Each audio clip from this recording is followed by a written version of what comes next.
ప్రభునందు ప్రియమైన శ్రోతలకు వందనములు. ఈ పోడ్కాస్ట్ కార్యక్రమం నాకు స్వాగతం. మీ అందరి కొరకు ఈ కార్యక్రమమును ప్రసారం చేయుచున్నాం. విని దైవాశీస్సులు పొందుకోగలరు. ప్రియమైన శ్రోతలకు మన ప్రభువైన యేసుక్రీస్తు నామములో శుభోదయం. శ్రోతలారా, బాగున్నారా? మీ కొరకు ప్రతిదినం ఫీబా ఇండియా పక్షముగా ప్రార్థన చేస్తున్నాం.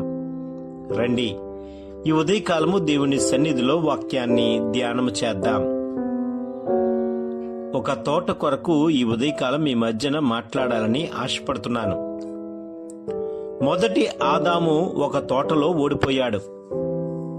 రెండవ ఆదాము అగు యేసు ఒక తోటలో గెలిచాడు. ఏదెను తోటలోని నిత్యజీవ వృక్షము యేసుక్రీస్తే. మంచి చెడ్డల తెలివినిచ్చు వృక్షము దేవుని తీర్పు. ఆ తీర్పు ఒకరిని నిత్య జీవమునకైనా నిత్య మరణానికైనా పంపగలదు. అయితే ఆ విధేయతతో ఈ ఫలము తినడం ద్వారా నరుడు తనకు తానే నిత్య జీవనానికి దూరంగా చేసుకున్నాడు. మానవులోని పాపం పరిహారమైతేనే గాని ఐచ్ఛికంగా జీవవృక్ష ఫలాన్ని నిరీక్షింపగల స్వాతంత్ర్యం రాదు. అందుకనే శిలువపై యేసు ప్రభువు మానవ పాప ప్రాయశ్చిత్తమై తన పవిత్ర ప్రాణాన్ని బలిదానం చేశారు. ఆ మూలంగానే పాపక్షమాపణ సాధ్యమయ్యింది. ఇప్పుడు నరుడు విముక్తుడయ్యాడు. అతడు నిత్య జీవ వరాన్ని పొందేటట్లు ఆ జీవవృక్షం పునరుద్ధానంలో ప్రత్యక్షమయ్యింది. యేసు ప్రభువుని విశ్వసించుట వలన ఆ జీవవృక్ష ఫలానుభవం పరిశుద్ధాత్మలో సాధ్యమయ్యింది. ప్రియమైన వారలారా, నిత్య జీవమునకు ప్రవచన రూపమైన నిత్య జీవ వృక్షం దేవుని ప్రేమకు సాదృశ్యం.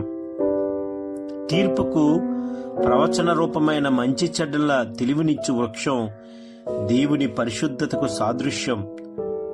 ఆలోచన చేద్దామా?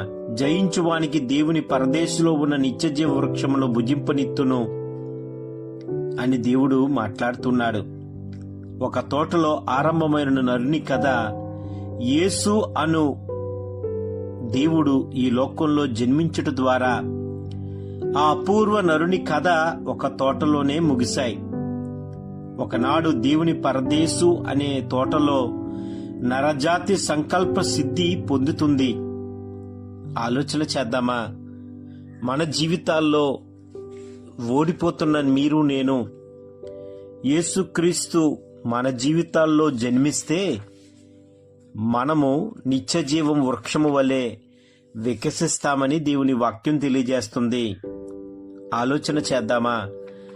మొదటి ఆదాము ఒక తోటలో ఓడిపోయాడు. రెండవ ఆదాము యేసుక్రీస్తు తోటలో గెలిచాడు. ఆ తోటలో నీవు నేను వృక్షము వలె ఎదగాలని దేవుని వాక్యం తెలియజేస్తుంది. ఆలోచన చేద్దామా? యేసు సమాధిని జయించి మరణం తప్పు అని కాదు, మరణం జీవంలో ఒక విభాగం. ప్రతి రాత్రి నిద్ర ఓ రకమైన చావే. ఎందుకని నిద్ర రాకుండా ఆలోచన చేద్దామా? నిద్ర రాకపోవడం ఒక యాతన. ఆ బాధ పడలేక నిద్రమాతను మింగుతున్నవారు చాలా మంది ఉన్నారు కదా. మరణం కూడా అంతే. నిజంగా ఆ తోటలో మనము జీవవృక్షం వలె జీవించాలని దేవుని వాక్యం తెలియజేస్తుంది. క్రిస్మస్ సీజన్లో ఉన్నాం. నీవు నేను ఆ తోటలో ఒక జీవవృక్షం వలె విరజిమ్మాలని దేవుడి వాక్యం తెలియజేస్తుంది. ఆ వృక్షము ఫలించి ఫలభరితంగా నీవు నేను మారాలని దేవుని వాక్యం తెలియజేస్తుంది. ఆలోచన చేద్దామా? నిత్య జీవనం వరం పొందేటట్లు జీవవృక్షం మనలో వికసింప చెయ్యాలని యేసు అనే దేవుడు మనలో జన్మింపాలని కోరుకుందామా? ఆలోచన చేద్దాం.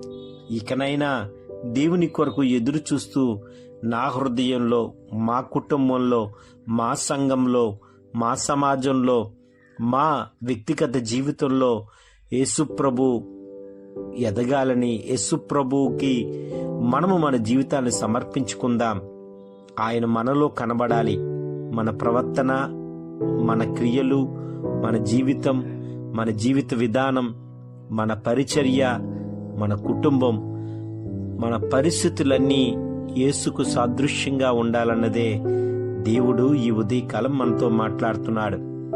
ఒక తోటలో దేవుడు మన కొరకు నిత్య జీవ వృక్షం వలె యేసుక్రీస్తు ఉన్నారు. నిజంగా నీవు నేను ఆయన స్వీకరిద్దామా? ఆయన కొరకు ఎదురు చూద్దాం. ఈ క్రిస్మస్ ఆనందాన్ని ఇతరులకు పంచుదాం. అట్టి రీతిలో దేవుడు నన్ను నిన్ను ముందుకు కొనసాగేటట్లు దేవుని సన్నిధిలో ప్రార్థన చేసుకుందాం. ఆమేన్. ఈ కార్యక్రమమును గూర్చి మీ సలహాలు మరియు మీ ప్రార్థనా అవసరతల కొరకు మమ్మను సంప్రదించవలసిన మా ఫోన్ నంబర్ 948585085039 మరియు ఈమెయిల్ ఐడి info@fibaonline.org.